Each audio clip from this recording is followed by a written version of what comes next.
Benjamin and his father climbed between the rocks. If they moved fast enough, they could probably see the fountain before darkness fell.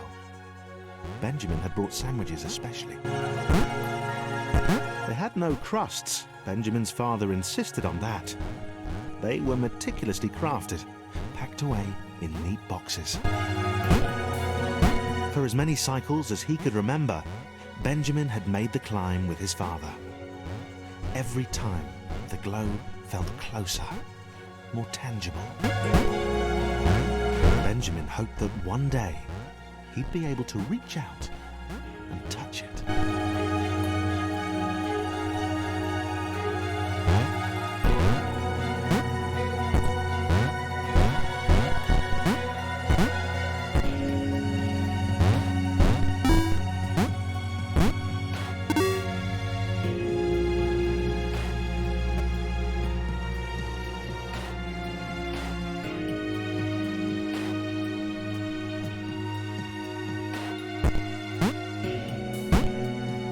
Benjamin ran. His father had sent word that it was ready, that it was actually done.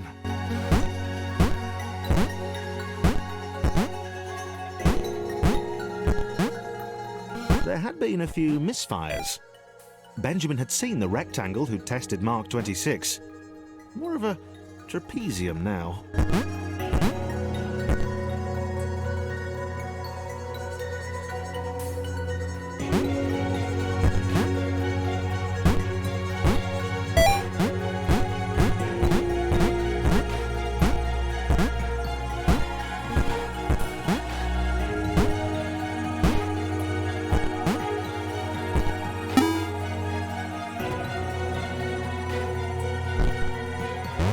The jetpack was glorious. Benjamin's father motioned to the switches he'd made, told him to fly to them. Slowly, though.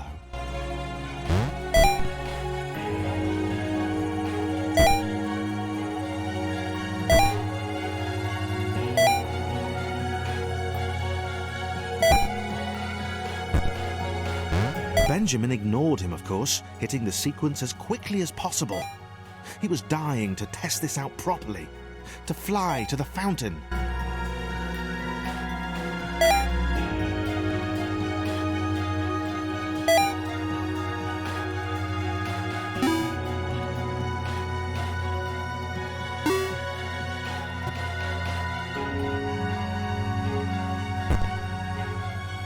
Just a quick flight up to the fountain. Benjamin was sure his father wouldn't mind. The locked doors were a precaution. The spike walls, a friendly reminder to be aware of his surroundings. That combination lock on the jetpack had, after all, been exceptionally easy to guess.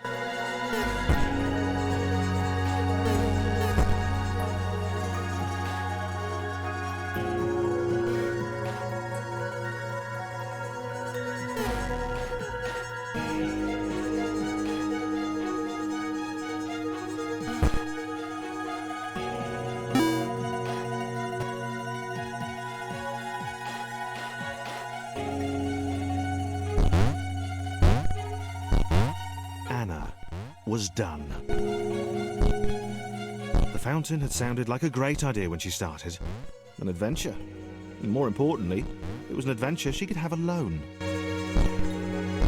But she hadn't been alone. And they had seen her.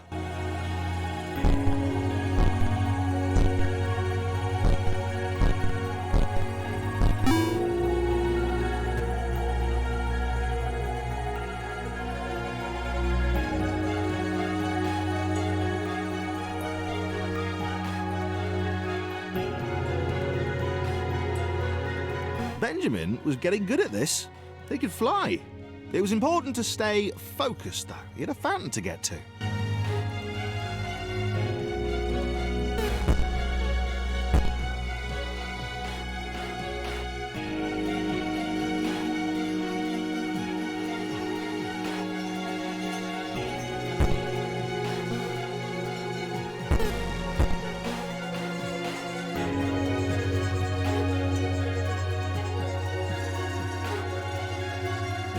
Get to the fountain, touch it, get home for dinner. His father wouldn't even notice he'd gone anywhere.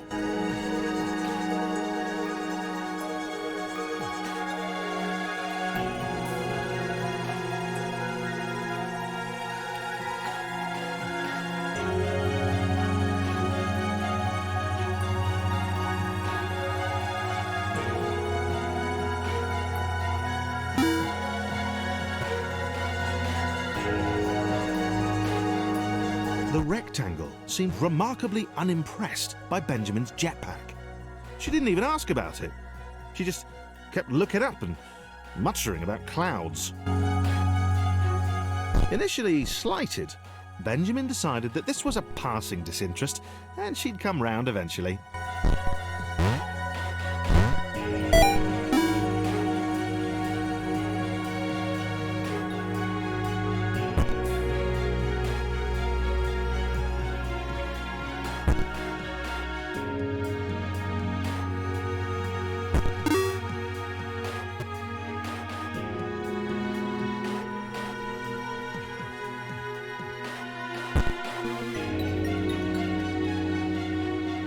Anna tried to talk the obnoxiously single-minded Square out of his plan. She should have left him, taken the next portal home and forgotten about that big spluttering machine he kept motioning at heroically.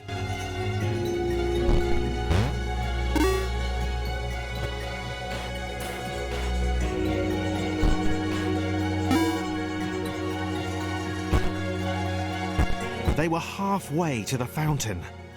It occurred to Benjamin that his father would have become aware of his absence by now.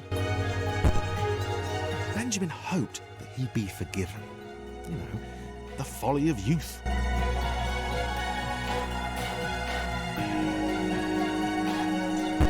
Father had worked so hard on the jetpack.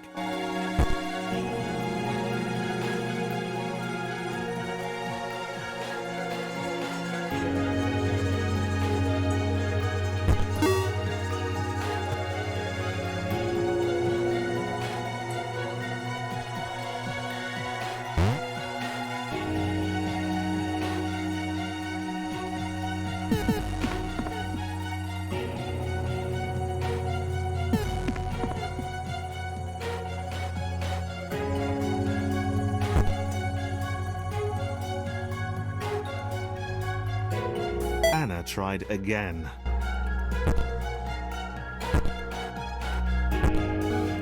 She told Benjamin about the blinding light of the fountain, of the clouds which had defended it. She begged him not to carry on. He laughed it off. He wasn't afraid of clouds, so however pixelated they were, he could fly above them or swoop to avoid them. He scared her.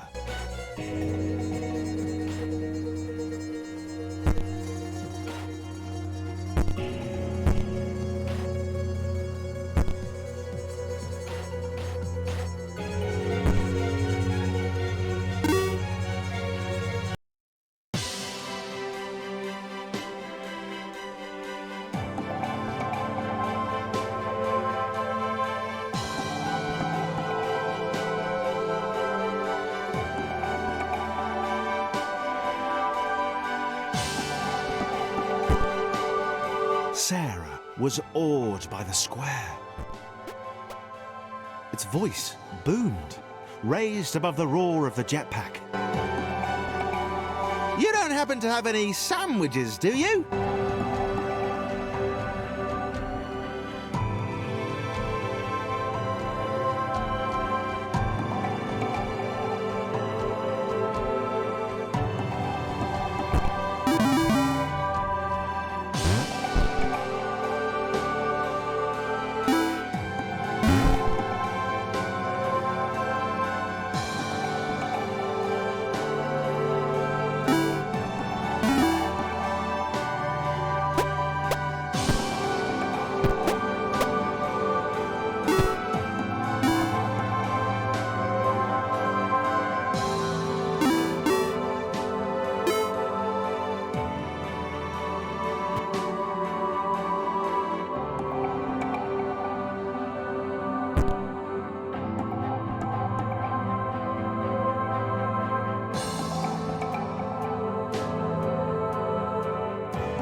Benjamin liked the little purple fangirl. She was kind of cute. And she seemed really impressed with his jetpack. This was how Anna should have been looking at him all this time. But no, she was pure naysaying. She did understand the dream he had, the importance of what he was doing.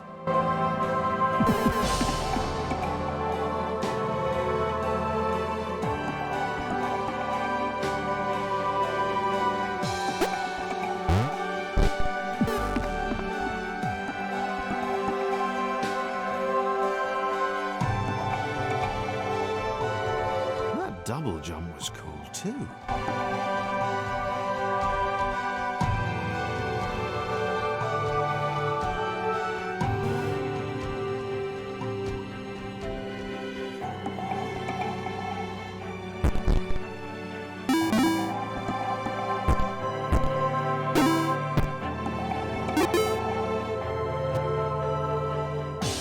The Fountain of Knowledge sounded fantastic. Benjamin hadn't told her what it was, really. She suspected he didn't know. He ploughed off ahead while she jumped behind him, helping the increasingly resigned Anna. Sarah suspected Anna had no faith in Benjamin. She was scared. Ha! She had not the faith to believe in their leader.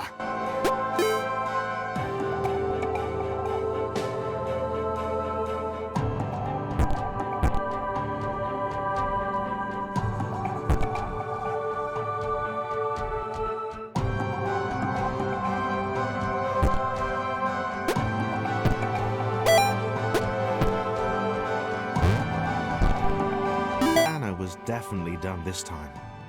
She had tried. The self-aggrandizing square and the purple orator were never going to listen. She locked the door behind herself. She would stay here where it was safe. She could wait a few cycles. Who knew? Maybe this would be enough. She was done with adventure. And she had no idea what...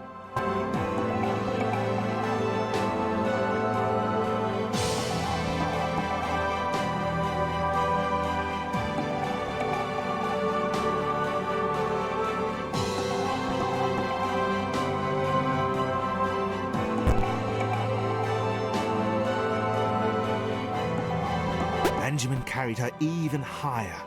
He swore the fountain was close, that soon she would see him touch it. He said it would reveal great things. She hoped he might share some of them with her.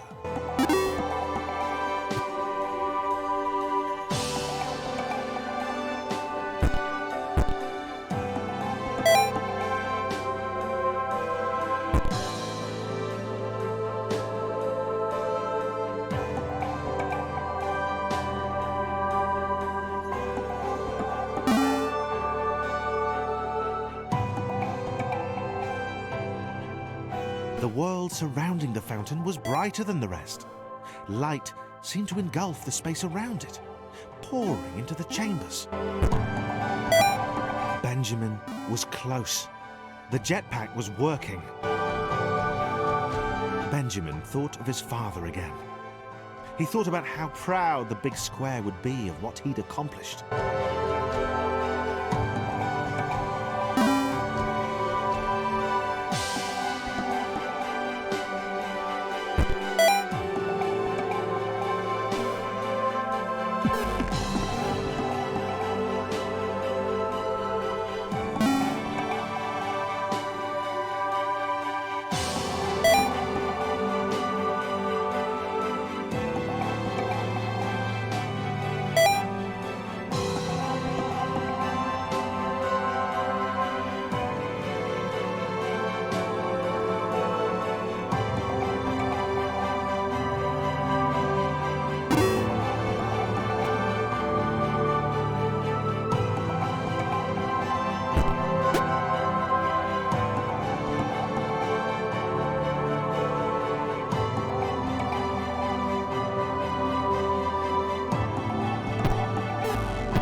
Sarah knew she could not follow Benjamin any further. She would wait here. He would return soon enough, and he would tell her everything. The lights grew.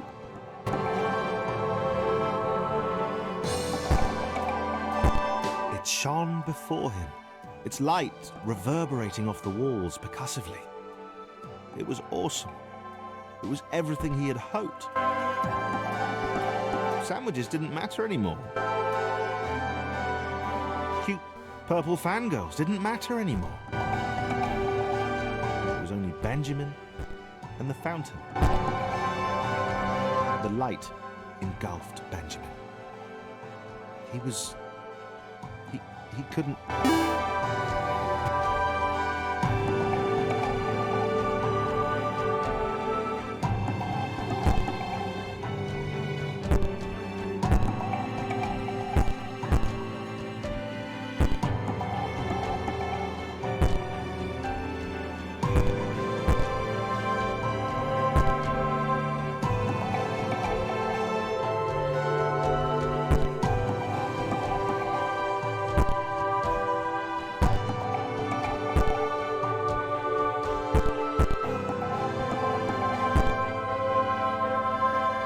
Benjamin was blind.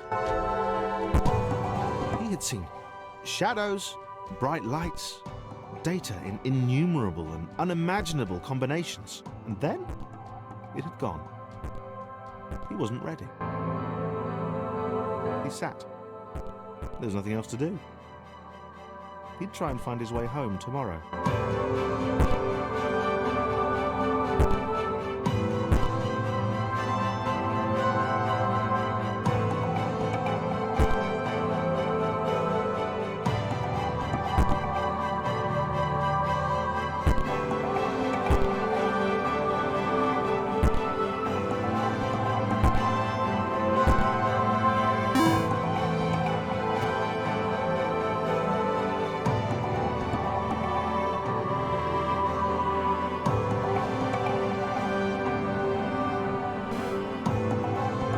Sarah fell. Benjamin was stuck up there. She had no idea if she'd ever see him again.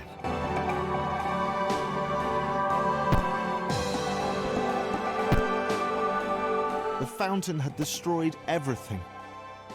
It had unleashed the clouds. It had blinded Benjamin.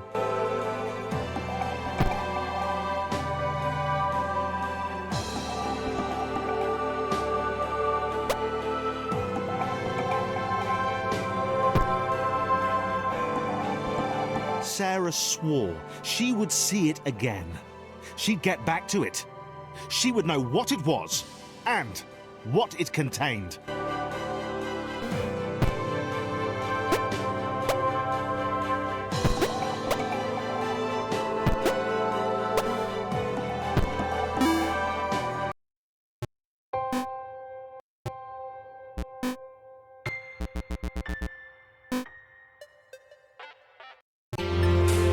Sarah leaned her wizened head back and laughed.